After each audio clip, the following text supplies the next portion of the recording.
The scent of cedar and autumn filled the great hall, but beneath it lurked something more primal.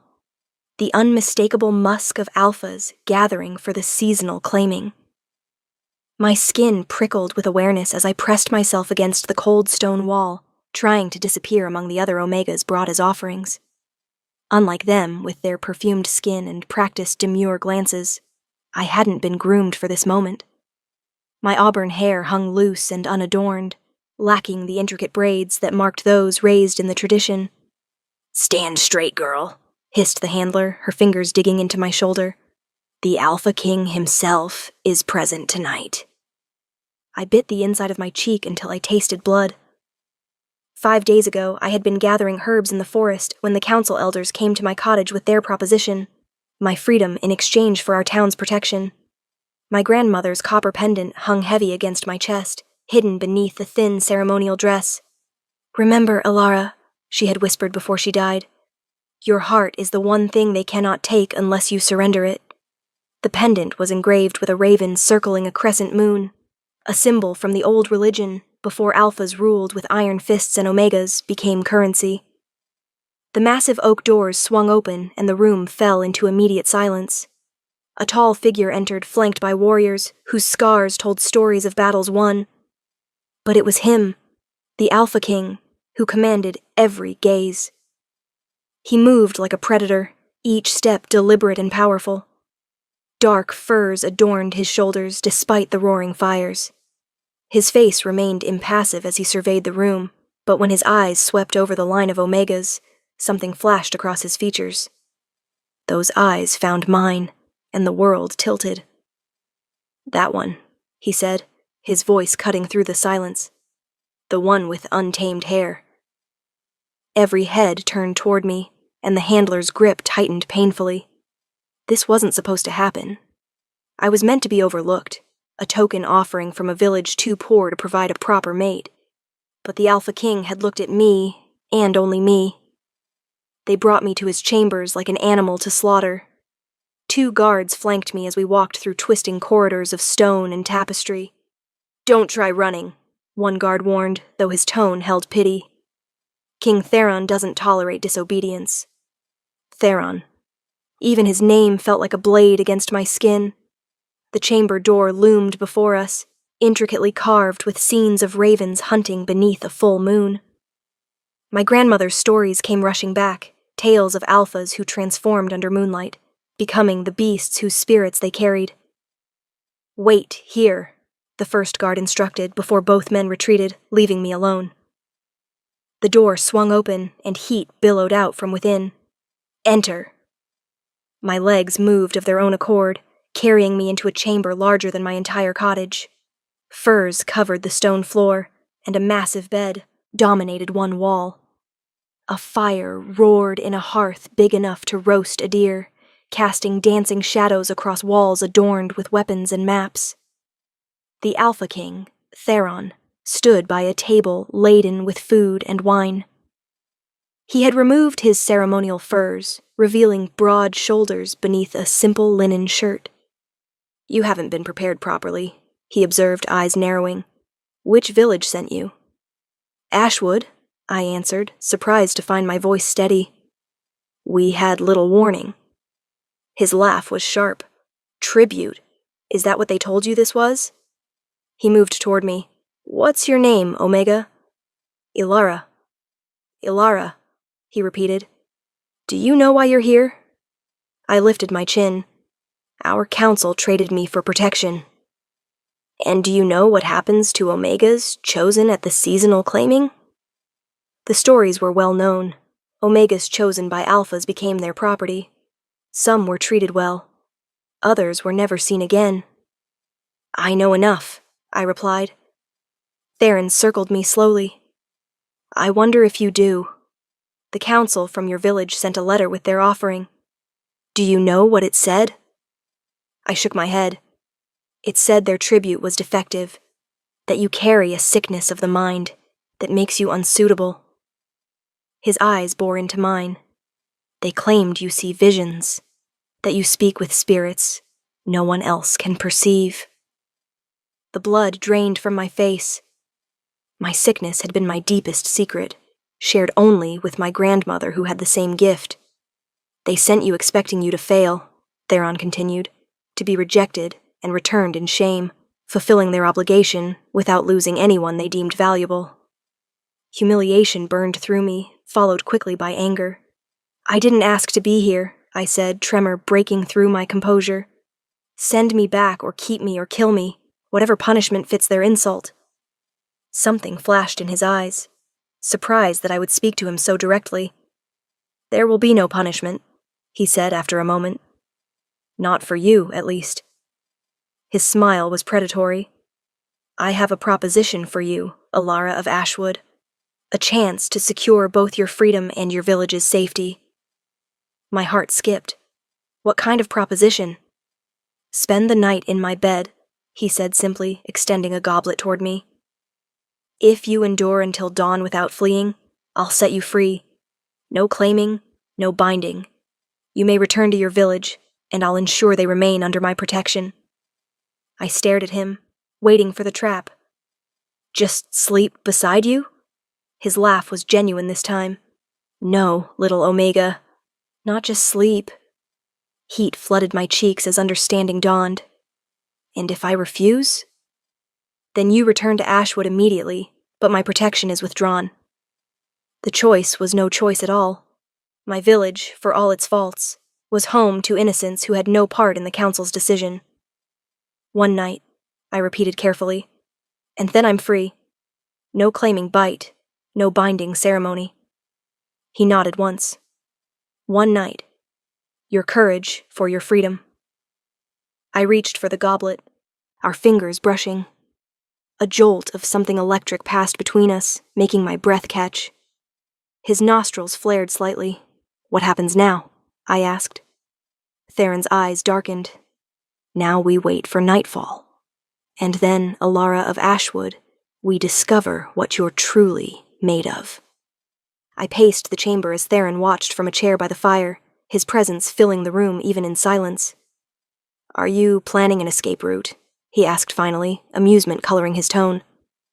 I'm not planning an escape, I replied. I agreed to your terms. Yet you move like a caged animal. Perhaps because I am one. To my surprise, he didn't appear angry. Instead, he leaned forward, his gaze sharpening. Tell me about these visions of yours. My hand instinctively went to my grandmother's pendant. They're nothing. Village superstition. Lie to me again, Alara, and our agreement is void. I swallowed hard. I see echoes, I said carefully. Sometimes of what was, sometimes of what might be. And sometimes... I hesitated. Sometimes I see beings that others don't. Spirits that dwell in the forests, the rivers, the stones. I waited for dismissal or mockery. Instead, Theron rose and approached slowly. What do they look like, these spirits? Like shadow and light woven together. They speak without words and move between spaces that shouldn't exist. He stood before me now. And what do they tell you? Warnings mostly. Where not to walk, which plants will heal and which will poison. I took a breath. 5 days ago they warned me about men coming to my door. I ignored them. Something shifted in his expression. Your grandmother had the same gift. It wasn't a question, but I nodded. How did you know? The pendant you keep touching, he said, his gaze dropping to where my hand clutched the copper raven. May I see it? Reluctantly, I pulled the chain over my head and held it out. He didn't take it, only leaned closer to examine the engravings. Raven whisperers, he murmured.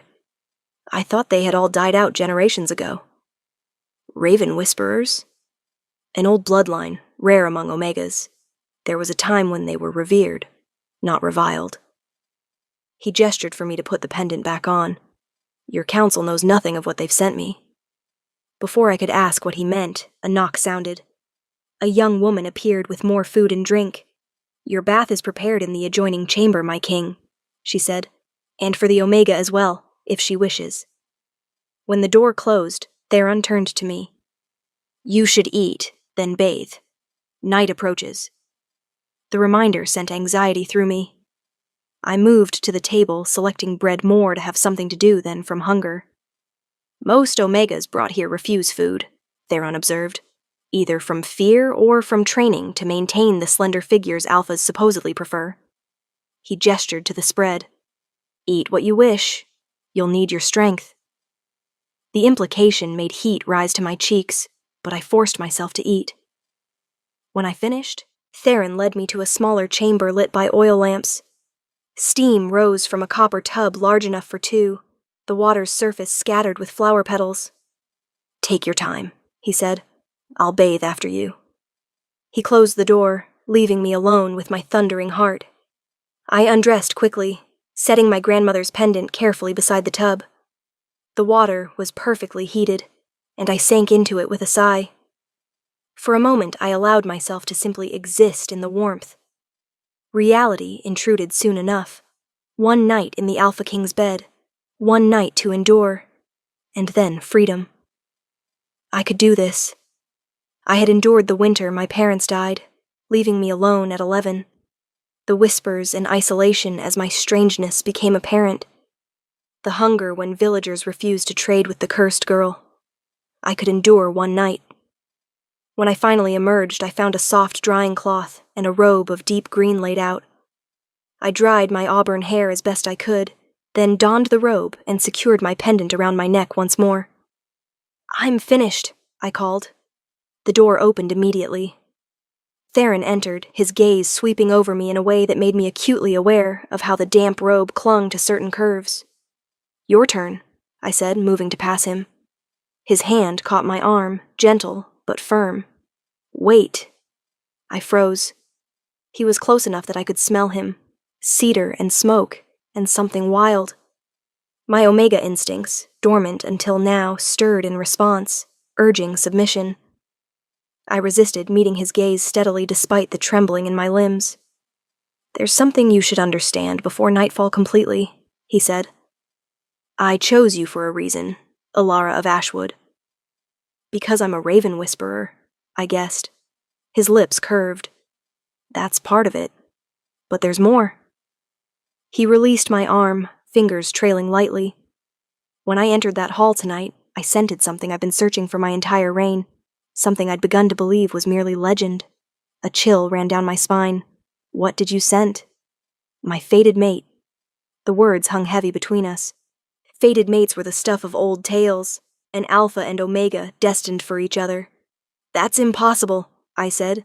Fated mates don't exist. Don't they? Theron challenged. Then why did every Alpha in that hall grow tense when you entered? Why did I know exactly where you stood before I even saw you? Why does your scent call to me like nothing I've ever encountered? If that were true, I countered, why offer me freedom? Why not simply claim me? His expression darkened. Because a true mate cannot be taken, only given freely. And you, little Omega, are as wild and untamed as the spirits you commune with. He stepped closer. I want your surrender, Alara, but I want it given, not taken. So this night is a test, I said, to see if I'll submit willingly. This night is an opportunity, he corrected, for both of us to discover what lies between us. If you feel nothing by dawn, you're free to leave as promised. But if you feel even a fraction of what I sensed in that hall, he left the implication hanging. I lifted my chin. And if I walk away regardless? Something dangerous flashed in his eyes. Then I'll let you go as promised. But know this, Raven Whisperer. What exists between true mates doesn't fade with distance. It grows more painful, more demanding, until it consumes you from within. Is that a threat? It's a warning from one who has witnessed it firsthand. He stepped away. I'll bathe now. Wait for me by the fire. As the door closed behind him, I leaned against the wall, legs suddenly weak. Fated mate. The concept was terrifying. Not because I didn't believe, but because deep down I feared he might be right. The jolt when our hands touched. The awareness that hummed in his presence. The way my body responded despite my mind's resistance. I returned to the main chamber and stood before the fire. Outside, night had fallen completely. Within the hour, I would be in Theron's bed. But now the stakes had changed. This wasn't simply about enduring one night to gain freedom. This was about denying or accepting a bond that could tie me to this alpha forever. The door opened and Theron emerged, wearing only loose linen trousers that rode low on his hips. Water droplets still clung to his chest and shoulders. Scars mapped his skin, a history of battles etched permanently into his flesh. "Are you afraid?" he asked, moving to stand beside me. I considered lying. "Yes." "Of me or of what you might feel?" The question cut too close. "Both," I admitted. He nodded as though satisfied. "Honesty? Good." He gestured toward the bed. "Shall we begin, Ilara of Ashwood?" The moment had arrived. One night to endure, one night to resist the pull I already felt. One night to secure my freedom or surrender it forever. I moved toward the bed, each step feeling like a choice between two destinies. Behind me, Theron followed, a predator patient in his pursuit. As I reached the bed's edge, his voice came low and intimate near my ear. "Remember, little Omega, if you endure until dawn, you're free. But first..." His fingers brushed the hair from my neck, sending shivers cascading down my spine. "Let's see what you're made of." His touch lingered at my nape, a ghost of pressure that made my pulse race. I stood frozen between the instinct to flee and the inexplicable urge to lean into his warmth. "Turn around," Theron commanded softly. I obeyed, needing to see his face, to read the intentions behind those amber-flecked eyes. He stood close, his bare chest rising and falling with each measured breath. The scars told stories of violence, of battles survived. Without thinking, I raised my hand toward a particularly jagged mark that ran from his collarbone to his ribs. He caught my wrist before I made contact, his grip firm, but not painful. "Curious little raven whisperer," he murmured. "Always reaching for what others fear to touch. How did you get this one?" Something dark passed over his features. An assassination attempt 4 years ago. The would-be killer believed an Omega's blade would be too insignificant for an Alpha to detect. Was she right? She was nearly right. I survived only because the poison on her blade was diluted. His thumb traced circles on my wrist. Since then, I've learned to trust no one's submission at face value. "Is that why you offered me this bargain?" I asked. "Because you don't trust submission given too easily?" His lips curved into a smile that softened the hard edges of power. "I offered because you looked ready to bite the handler who dared touch you. Because your eyes held defiance, even as your body trembled." His hand slid to my waist. "Because true mates should come together as equals, not as conqueror and conquered." "We're not true mates," I insisted, though the words felt hollow. "Then this night will prove it one way or another," he replied. His fingers found the knot securing my robe.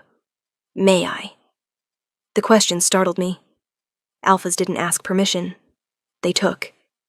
"Yes," I whispered. He untied the knot with deliberate slowness, his gaze never leaving mine as the robe fell open. Cool air kissed my skin. I resisted the urge to cover myself, standing naked before him with only my grandmother's pendant resting between my breasts. Theron's eyes darkened as they traveled over me. "Beautiful," he murmured. "Like moonlight given form." Heat bloomed across my skin. No one had ever looked at me this way, as though I were precious, desirable, worth savoring. "Your turn," I said, surprising myself with boldness. His eyebrows raised, but he complied, untying his trousers and letting them fall. He stood before me, magnificent and unashamed, every inch the Alpha King. My breath caught. "Satisfied?" he asked. "Intimidated," I admitted honestly. His laugh was genuine. "Honesty again? You continue to surprise me." He reached for me, hands settling on my waist. "We have all night. There's no rush." He guided me onto the bed, the furs soft against my bare skin. I expected him to cover me immediately, to claim what I had tacitly offered. Instead, he stretched out beside me, propped on one elbow, his free hand hovering above my collarbone. "May I touch you?" he asked again. I nodded, not trusting my voice. His fingers traced from my collarbone to my shoulder, then down my arm, as though mapping every inch of me. When I scented you in that hall, he said, voice low and intimate, it was like finding something I didn't know I'd lost, like coming home after a lifetime of wandering. That's just alpha instinct, I argued weakly. The drive to claim.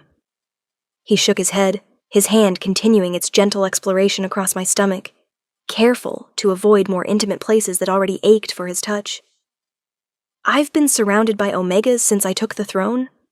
None of them affected me like this. His scent wrapped around me like a physical embrace, cedar and smoke and male arousal, making my head swim and my body respond in ways I couldn't control. What if this is just physical? I whispered. Just bodies responding? Theron's hand paused at my hip. Then why can I sense your thoughts before you speak them? Why did I know to bring you green robes when I've never seen you wear them? Why does every instinct scream that you belong with me? His words sent a shiver through me that had nothing to do with fear. Because you're an alpha king, used to getting what you want. Because we're fated, he countered, leaning closer until his lips hovered above mine. Tell me you don't feel it too, Alara. Lie to me, if you can. I couldn't lie. Not when his proximity made my skin burn. Not when his scent clouded my thoughts. Not when everything within me strained toward him.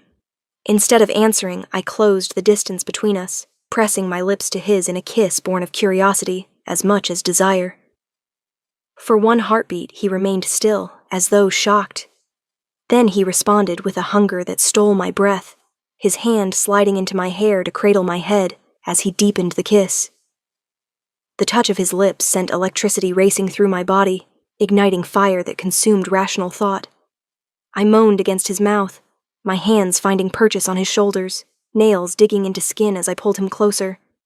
He broke the kiss, both of us gasping. Do you believe me now? I believe there's something between us, I admitted. Whether it's fate or chemistry, I don't know. He smiled, satisfaction gleaming in his eyes. Then let me convince you. His mouth found mine again, more demanding this time as his body shifted to cover mine. The weight of him pressing me into the furs felt right in a way I couldn't explain. His hands explored me more boldly now, cupping my breast, thumb brushing over the sensitive peak until I arched into his touch with a gasp. Tell me what you want, he murmured against my throat, where his lips traced a burning path toward my pulse point, dangerously close to where a claiming bite would mark me forever. I don't know, I whispered truthfully. Then let me show you, he replied, his mouth continuing its journey downward. What followed was a slow education in pleasure. Theron's hands and mouth discovered places I hadn't known could bring such sensation, drawing sounds from me I'd never made before. Each touch seemed designed to break down my resistance, to prove the connection between us transcended the physical. And it was working. When his fingers finally slipped between my thighs, finding the slick evidence of my desire, I cried out. So responsive, he murmured. So perfect for me. Theron, I gasped as his fingers moved with deliberate skill. Say it again, he commanded. Say my name. Theron, I repeated, my voice breaking as his touch brought me closer to some precipice I'd never approached before. Something primal flashed in his expression. Mine, he growled. Say it, Alara. Tell me you're mine. The demand cut through the haze of pleasure, reminding me of what was at stake. Freedom versus submission. Independence versus belonging. I turned my face away, unable to give him what he wanted even as my body betrayed me. He didn't force the issue. Instead, his movements became more focused, driving me toward a peak I couldn't resist. When it crashed over me, wave after wave of blinding pleasure, I cried out his name again.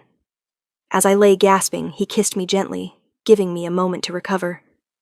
But I could feel his restraint in the tension of his muscles, in the hardness pressed against my thigh. The night is young, he whispered, and I'm far from finished with you, little raven whisperer. What followed blurred into sensation and emotion. Theron was by turns gentle and demanding, tender, and possessive. He brought me to that peak again and again until I was boneless beneath him. Only then, when I was mindless with pleasure, did he position himself between my thighs, the question in his eyes requiring no words. I nodded, beyond resistance. He entered me slowly, giving me time to adjust, his eyes never leaving mine as he claimed me in the most fundamental way. The discomfort was brief, overwhelmed by the sense of rightness I felt with him inside me. "Theron," I breathed, hands clutching at his back. "My Alara," he responded, voice raw. "My mate." I didn't contradict him this time. Couldn't. Not when every thrust seemed to bind us more tightly together. Our bodies moved together as though we'd done this 1,000 times before, finding a rhythm that built steadily toward something greater. Theron's control began to slip, his movements becoming more urgent. His mouth found my neck, teeth grazing where a claiming bite would mark me forever. "No," I gasped even as my body arched toward his mouth. "You promised. No claiming." He groaned, the sound almost pained, but lifted his head. "I know what I promised," he gritted out. "But gods, Alara, you're making it difficult." The honesty touched something within me. This powerful alpha was fighting his most basic instincts to honor his word to me. Our pace quickened, the pleasure spiraling higher until I felt myself balanced on the edge of something monumental. "Let go," Theron urged. "Let go for me, Alara." I did, shattering around him with a cry that might have been his name. He followed immediately, his body tensing above me as he found his own completion, my name a benediction on his lips. Afterward, we lay tangled together, heartbeats gradually slowing. Theron's weight pressed me into the furs, but I made no move to dislodge him. "Do you believe me now?" he asked finally. I didn't answer immediately, taking inventory of my body, my emotions. What had happened between us transcended physical pleasure. That much I couldn't deny. "I believe there's something powerful between us," I admitted carefully, "but I need time to understand what it means." He rolled to his side, keeping me close, one arm draped possessively across my waist. "Dawn is still hours away. You don't have to decide anything yet." I traced the line of his jaw with my finger, studying the face that had seemed so cold in the great hall, now softened by something that looked dangerously like tenderness. "Tell me about your mother," I said, the question appearing from nowhere. Surprise flickered across his features. "My mother? Was she like me? A raven whisperer?" Understanding dawned. "No, but she knew of them. She was the one who taught me the old stories, the old ways." His finger traced idle patterns on my bare hip. "She would have liked you." "Would have." Pain shadowed his expression. "She died when I was 15, the same night my father was assassinated." The pieces began to align. His distrust of easy submission, his scars, the weight he carried as a king who had ascended too young. "I'm sorry," I said simply. He nodded. "And your parents. You mentioned your grandmother, but not them." "Fever took them both the same winter, 11 years ago," I answered. "My grandmother raised me after. Taught me what she could of her gifts before she passed 4 years ago. Leaving you alone, unprotected." I bristled slightly. I protected myself. I learned to live with the whispers, the fear, the isolation. His eyes softened. "I didn't mean to imply weakness, quite the opposite. You survived when others would have broken." His hand moved to cup my cheek. "It's one of the many reasons you're worthy to be my queen." The declaration startled me back to reality. "I haven't agreed to that." "Not yet," he conceded, "but the night is only half over." Before I could form a retort, his mouth claimed mine again, and rational thought fled under the onslaught of sensation. As his hands renewed their exploration, I wondered if I was fighting a battle already lost. If Dawn would find me not only physically conquered, but willingly surrendered to this alpha who promised not subjugation, but partnership. And for the first time, the prospect didn't fill me with dread, but with a dangerous, seductive hope. Dawn's first pale light filtered through the high windows, painting the chamber in soft grays and blues. I lay awake, watching shadows retreat from Theron's sleeping face. In repose, the Alpha King looked younger, the lines of authority smoothed away. One arm remained possessively draped across my waist, even in sleep. The night had been a revelation. After our second joining, we had talked for hours about his kingdom, about my village, about the spirits I could see, and the legends he had been taught. Then passion had overtaken us again, and again after that, until exhaustion finally claimed us. Now, as morning light heralded the end of our bargain, I faced the choice I had been avoiding: stay or go. Claim my freedom as promised, or surrender to the bond that had grown undeniable. I slipped carefully from beneath his arm, gathering the green robe. My body ached pleasantly, bearing evidence of his attention in small bruises and tender places. As I secured the robe, I moved to the window, gazing out at the fortress walls and beyond them, the distant smudge of forest that eventually led to Ashwood. Home. Or at least the closest thing to home I had known. But what awaited me there? Suspicion. Isolation. The Council's anger when they discovered their plan to insult the Alpha King had backfired. Yet it would be freedom. Freedom to choose my own path, beholden to no Alpha. You're still here.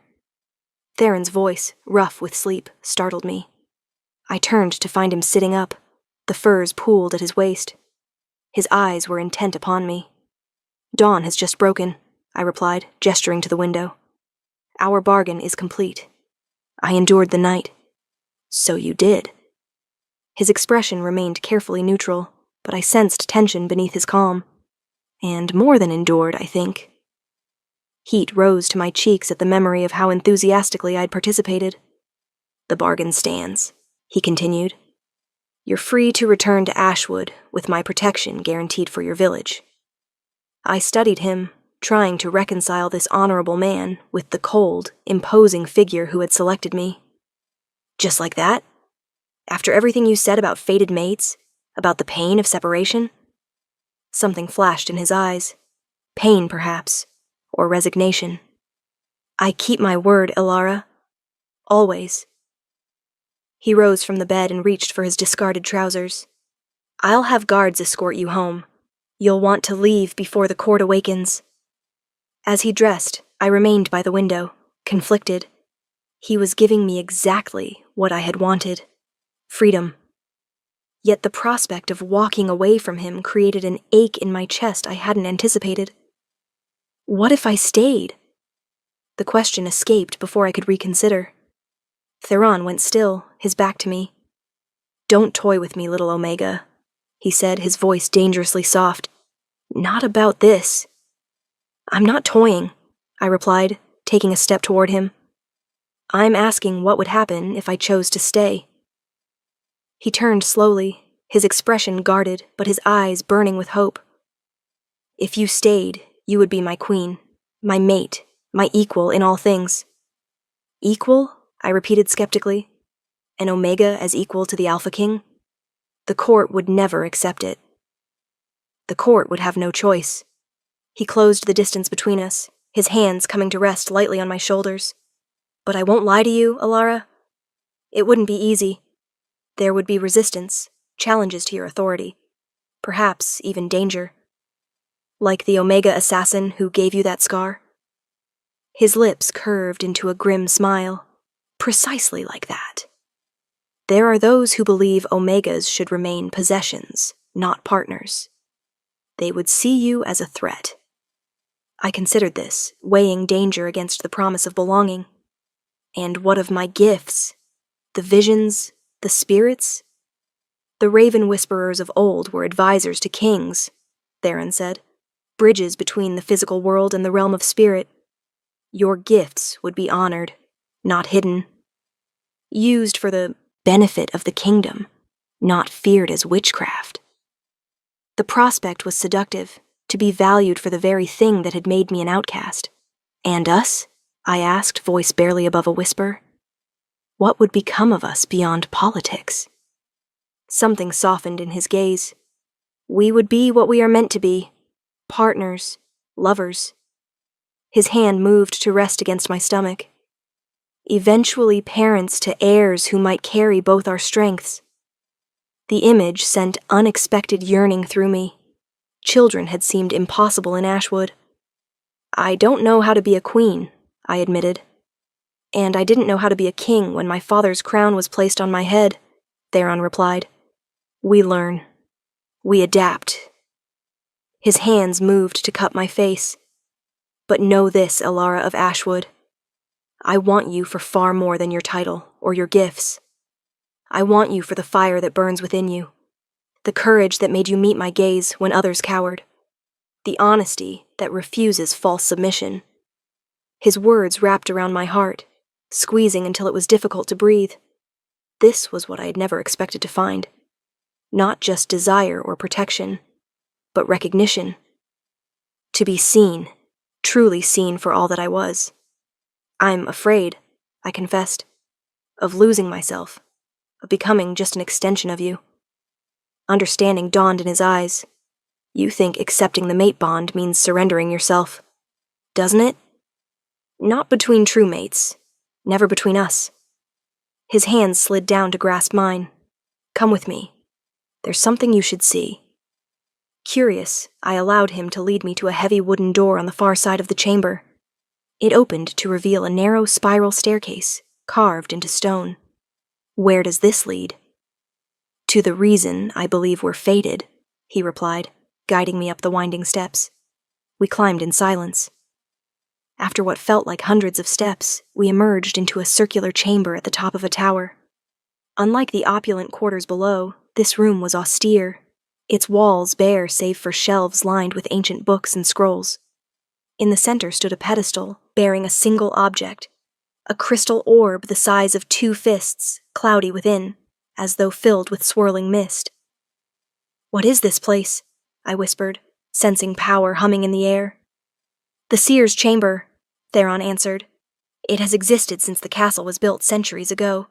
According to legend, it was designed by the first Alpha King and his mate, a raven whisperer like you. I approached the pedestal slowly, drawn by the orb's subtle, pulsing energy. And this? The Heart of Sight. A relic from the time when alphas and omegas ruled as equals, before power corrupted the balance.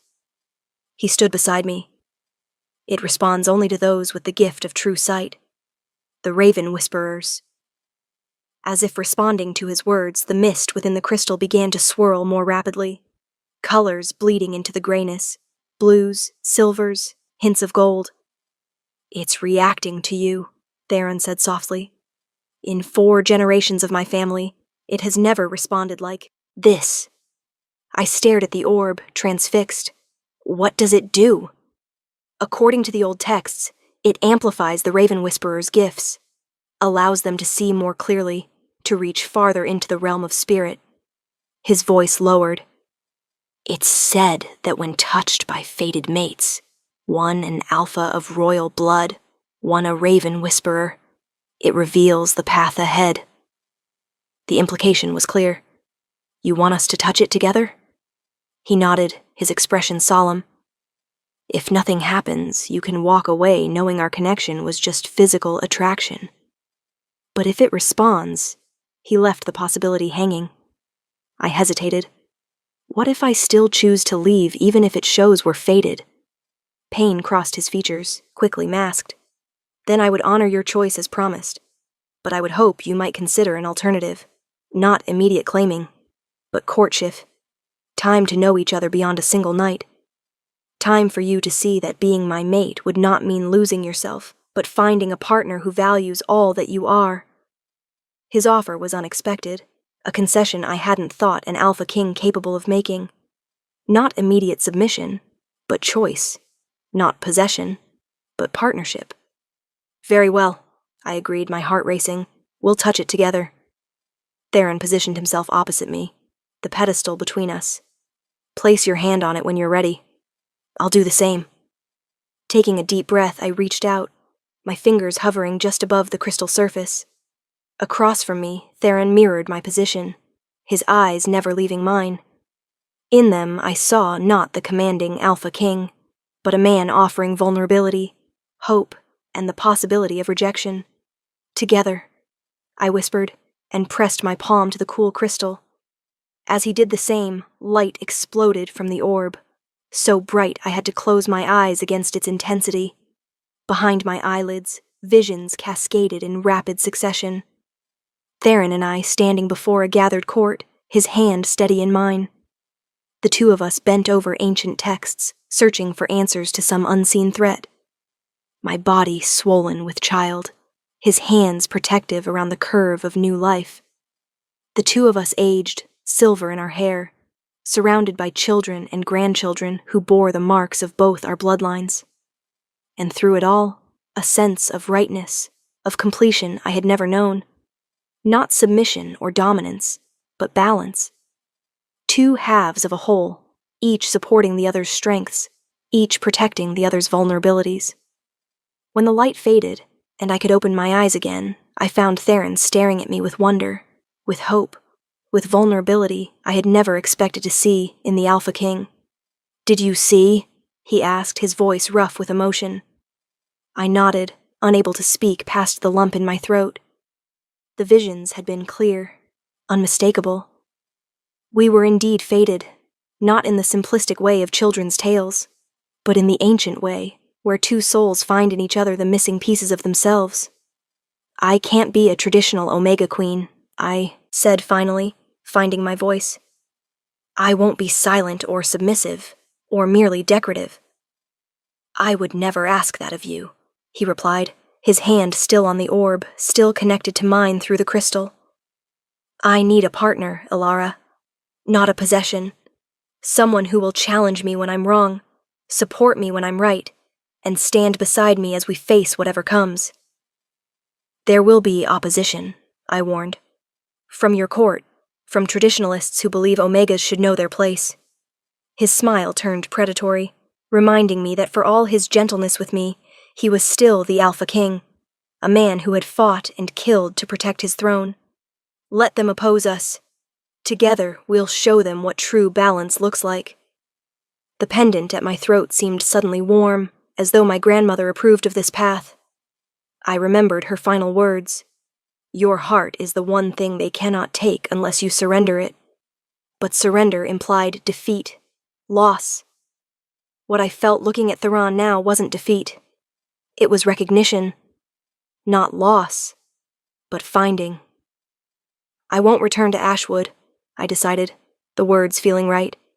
"Not permanently, but I would like to visit, to collect my few possessions, to explain to those who showed me kindness." Hope blazed in Theron's eyes. "You'll stay? You'll be my mate? My queen?" "I'll stay," I confirmed. "Not because you've conquered me or claimed me, but because I choose this path. Choose you, with open eyes." He came around the pedestal then, gathering me in his arms with gentleness that belied his strength. "My Ilara," he murmured against my hair. "My raven whisperer. My queen." I leaned into his embrace, feeling for the first time the rightness of belonging without the fear of losing myself. "My Theron," I replied, lifting my face to his. "My king. My mate." When his lips met mine, it was a sealing of promises, a beginning rather than an ending. I had entered his chamber as a sacrifice, expecting to endure a night of submission to secure my freedom. Instead, I had found a partnership I never dreamed possible, a future where my strangeness was not a curse, but a gift, where the very things that had made me an outcast made me invaluable. Later, as we descended the spiral staircase hand in hand, I glanced back at the crystal orb, now glowing softly in the morning light. It had shown me not just visions of a shared future, but the truth I had been fighting since Theron first looked at me in that great hall. That sometimes freedom isn't found in isolation, but in the courage to trust another soul with your heart. "What are you thinking?" Theron asked as we reached the bottom of the stairs. I smiled up at him, no longer afraid of what lay ahead.